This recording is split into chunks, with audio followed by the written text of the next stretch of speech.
જાફરાબાદના વઢેરા નજીક આવેલ પૌરાણિક વરુડી માતાજીનું મંદિર આવેલું છે, જ્યાં ઉનાળામાં મોટી સંખ્યામાં લોકો વેકેશનનો સમય પસાર કરવા તેમજ દરિયાની ઠંડી હવાનું ઠંડુ વાતાવરણ નિહાળવા માટે મોટી સંખ્યામાં લોકો પધારતા હોય છે. વરુડી માતાજીનું મંદિર તે અતિ પૌરાણિક અને દરિયાની એકદમ નજીક આવેલું મંદિર છે. અહીં મંદિરની નજીક ગુફાઓ પણ આવેલી છે.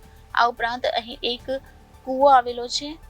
આ વેડામાં ક્યારેય પાણી ખૂટતું નથી અને દરિયાના મોજાનું પાણી આ વેડામાં ભળી જતું હોય છે, પરંતુ વેડાનું પાણી કદી પણ ખારું થતું નથી અને ક્યારેય પણ ખૂટતું નથી.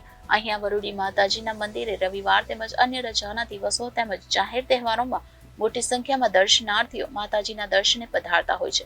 આ ઉપરાંત અહીં દર વર્ષે માતાજીનો તિથિ ઉત્સવ પાટોત્સવ ઉજવવામાં આવતો હોય છે, જેમાં વાઘેલા પરિવાર સહિત વઢેરા ગામ સમસ્ત આ તિથિ મહોત્સવનું આયોજન કરવામાં આવે છે. રિપોર્ટર બાબુભાઈ વાઢેર. નમસ્કાર, જય માતાજી. અત્યારે આપણે છીએ વઢેરા નજીક આવેલ વરવડી માતાના મંદિરે. જાફરાબાદના વઢેરા પાસે આવેલ વરવડી માતાજીનું મંદિર અતિ પૌરાણિક મંદિર છે અને અહીં આ મંદિર નજીક એક પૌરાણિક કૂવો છે. આ કૂવાની અંદર દરિયાનું પાણી ભળી જાય છે, પરંતુ તે પાણી ખારું થતું નથી અને તે પાણી સતત હંમેશને માટે કાયમિક માટે મીઠું જ રહે છે.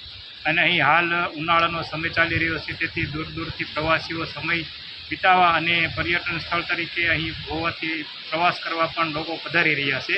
અને જાફરાબાદ તેમજ આસપાસના લોકો તો દર રવિવારે અહીં રજાની મજા માણવા માટે પધારતા હોય છે.